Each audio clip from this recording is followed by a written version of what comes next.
Le président de la transition a reçu le rapport du médiateur de la République selon le colonel Assimi Goïta.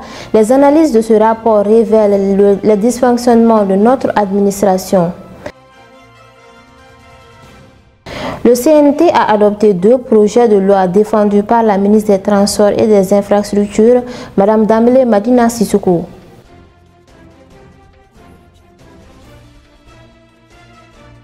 Les fortes pluies font au moins 24 morts en Inde.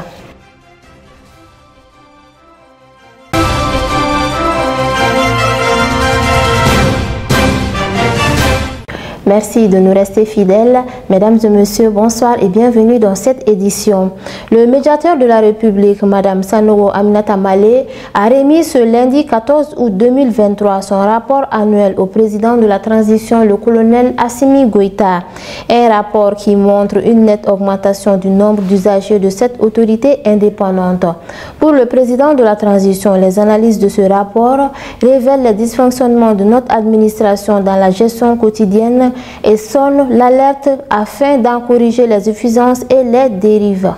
Ce rapport expose singulièrement le nombre, la nature et la diversité des réclamations dont le médiateur de la République a été saisi par des usagers des services publics de l'État. Entre le 1er janvier et le 31 décembre 2022, les services du médiateur de la République ont enregistré 268 dossiers de réclamation dans le cadre de l'espace d'interpellation démocratique EID. 334 dossiers ont été réceptionnés à la date du 30 septembre 2022, a indiqué Madame le médiateur. Ce rapport contient également les interpellations adressées au gouvernement dans le cadre de l'espace d'interpellation démocratique qui se tient chaque année le 10 décembre, en commémoration à la Déclaration universelle des droits de l'homme. Un espace qui imprime à notre peuple une culture démocratique nationale et impulse de façon significative la politique de promotion et de protection des droits et libertés des citoyens, a expliqué le président Assimi Goïta. Le rapport 2022 du médiateur de la République s'articule autour de 4 parties essentielles: la gestion des réclamations et des demandes d'interpellation. Le rapport 2022 du médiateur de la République s'articule autour de 4 parties essentielles: la gestion des réclamations et des demandes d'interpellation, les autres activités du médiateur de la République, le rôle de la médiation internationale et le renforcement des capacités des collaborateurs du médiateur. Enfin, les commentaires et les recommandations du médiateur de la République. Le médiateur de la République formule non seulement des commentaires sur certains dysfonctionnements, mais aussi fait des propositions et des suggestions au cours de l'année écoulée. Le médiateur a formulé des commentaires sur 3 problématiques majeures: l'inexécution des décisions de justice, la problématique du paiement des salaires et des cotisations sociales, la moralisation des procédures de passation et d'exécution des marchés publics durant la période en revue. Le médiateur a émis 4 recommandations: la gestion de la carrière des agents des collectivités territoriales et la gouvernance locale, la bonne distribution de la justice et la bonne gouvernance, les difficultés liées à l'exécution des contrats et marchés publics, la protection sociale. Le président de la transition a souligné l'importance de cette cérémonie dans le cadre de la fondation de l'État. Les analyses du présent rapport révèlent les dysfonctionnements de notre administration dans la gestion quotidienne et sonnent l'alerte afin d'en corriger les insuffisances et les dérives, a expliqué le chef de l'État. Le président de la transition a rassuré que les observations et les recommandations pertinentes énoncées dans le rapport seront prises.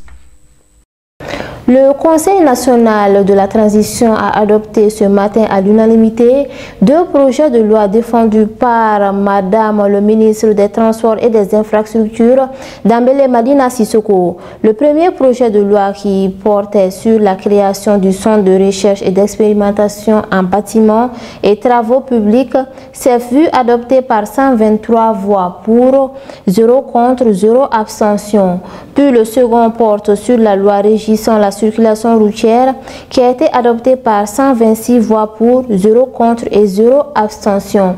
Madame Dambélé Madina Sissoko a salué les membres du CNT tout en leur appelant à suivre à la lettre l'exécution parfaite de ces 2 projets de loi avec son département.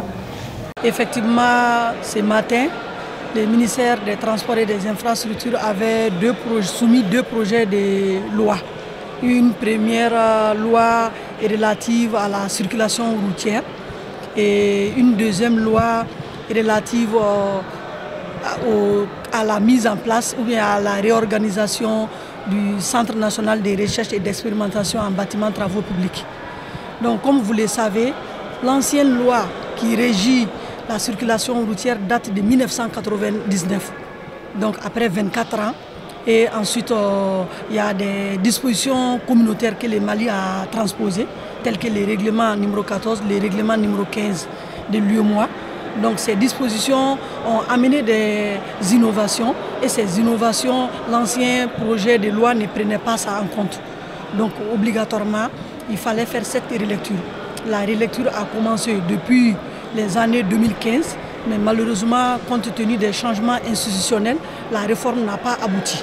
Donc, raison pour laquelle, quand je suis arrivé, on a repris ces dossiers et avec l'accompagnement de la commission TP au niveau du CNT, aujourd'hui, le projet de loi vient d'être adopté à l'unanimité. Donc, nous remercions les honorables membres du CNT d'avoir accompagné les départements en charge des transports et des infrastructures pour que ces projets de loi soient adoptés et que la mise en œuvre, nous comptons sur eux encore pour nous accompagner, pour pouvoir mettre en œuvre. Parce qu'au Mali, il y a beaucoup de choses qui se faisaient et les textes ne nous permettaient pas d'aller à une répression. Mais aujourd'hui, ces projets de loi nous donnent toute la latitude, c'est-à-dire à l'État, de contrôler et de contraindre les gens à respecter ce qu'on appelle les dispositions réglementaires sur la voie publique, c'est-à-dire la voie ouverte à la circulation. Vous aurez la suite de cette session des membres du CNT dans nos prochaines éditions. Sur tout un autre plan, le Conseil national de la société civile du Mali invite les autorités à fournir les efforts nécessaires pour aller directement à l'élection présidentielle en mars 2024. Une concertation eut lieu entre le ministre de l'administration territoriale et de la décentralisation, les acteurs politiques et la société civile pour déterminer la conduite de la suite du processus électoral par rapport à une éventuelle prorogation de la durée de la transition de 6 à 18 mois. En réponse à une lettre du ministre de l'administration territoriale, le Conseil national de la société civile du Mali dit qu'après une large consultation de ses membres, de son bureau exécutif national, de ses présidents des conseils régionaux, un certain nombre de propositions ont été faites. Il s'agit, selon cette note, de procéder au préalable à un dialogue avec les acteurs politiques pour revoir le séquençage des scrutins convenus lors des assises nationales de la refondation en vue d'aller directement à l'élection présidentielle en mars 2024 et de convenir avec la classe politique et la société civile de la revue du chronogramme des autres scrutins, conseillers et députés. Pour le CNSC, cette option a l'avantage de consacrer tous les efforts sur une meilleure préparation de ce scrutin, qui aura un impact sur les autres scrutins, à savoir l'amélioration du fichier électoral prenant en compte les jeunes majeurs, la finalisation de la production des cartes biométriques, le renforcement des capacités de démembrement du LEJ, le renforcement organisationnel des nouvelles circonscriptions électorales, la revue de la loi électorale et de la loi des députés, etc. et de poursuivre que cette option permettra aux autorités de la transition de respecter leur engagement auprès des populations maliennes et de la communauté internationale. Il est important de veiller à l'inclusivité des acteurs politiques et de la société civile autour du processus électoral afin d'arriver à un consensus acceptable dans l'intérêt du peuple malien, a indiqué le CNSC au ministre de l'administration territoriale. Par ailleurs, le ministre Maïga, en charge de l'administration territoriale et de la décentralisation, a rencontré les groupements des partis politiques sur le même sujet et il ressort de cette rencontre que nombreuses sont les formations politiques qui ont invité le gouvernement à organiser les élections présidentielles à la date indiquée et que les autres élections pourront suivre après. Beaucoup ne sont pas d'accord avec une éventuelle prolongation de la transition. L'anémie est une maladie qui se caractérise par une insuffisance de globules rouges dans le sang, ce qui entraîne une diminution du flux d'oxygène vers les organes du corps. Nous en parlons avec le professeur Yacouba Diallo, hématologue à l'hôpital du Mali. Il nous dit tout sur cette maladie très fréquente qui est l'anémie qui touche de nombreuses personnes. Un manque de fer, de vitamine B12 et B9, qui sont les éléments indispensables à la fabrication de l'hémoglobine et des globules rouges, peuvent provoquer une anémie selon le professeur Diallo, hématologue. L'anémie, c'est une diminution de la capacité du sang à pouvoir jouer pleinement son rôle de transport d'oxygène et de desservir les autres organes. Donc en termes simples, c'est une baisse du taux d'hémoglobine qui est le pigment sur lequel va se fixer l'oxygène que nous respirons et qui va contribuer à alimenter, à maintenir tous les organes, toutes les cellules en vie. La cause, ça peut être un ulcère, ça peut être des règles abondantes, ça peut être des myomes qui vont faire que les femmes vont saigner beaucoup. Ça peut être également des situations de malnutrition ou même des situations de cancer qui peuvent être masquées par cette anémie-là. Les symptômes possibles sont la fatigue, les essoufflements, une peau pâle, entre autres. Les symptômes, essentiellement, l'oxygène contribue à maintenir l'équilibre de l'organisme. Alors, s'il n'y a pas une grande quantité d'oxygène, c'est que naturellement, on va commencer à sentir les essoufflements. Donc, la capacité physique de la personne va diminuer et on va voir que les efforts qu'on pouvait faire pendant un certain temps, sur une certaine période, on va voir qu'on ne peut pas faire ça normalement. Mais également sur le plan physique, quand on voit ces personnes, on va voir déjà qu'au niveau des yeux, au niveau des conjonctives, vous allez voir que cette partie, chez moi c'est plus rouge, mais chez eux, ça va être blanc. Et si l'anémie est trop profonde, vous allez voir que c'est encore plus blanc, comme si c'est du coton tout près. Alors, les mains, les paumes des mains, vous allez voir que c'est aussi blanc. Donc souvent, quand on pince, on va voir que tout de suite, il y aura une recoloration. Mais chez ces personnes, on pince, mais c'est comme si vraiment c'est du coton qu'on a pincé. Le palu est une des causes fréquentes qui peut aussi entraîner l'anémie chez une personne. Le palu fait partie des causes qui entraînent surtout les cassures des globules rouges, donc des anémies hémolytiques. Le palu est une des causes fréquentes.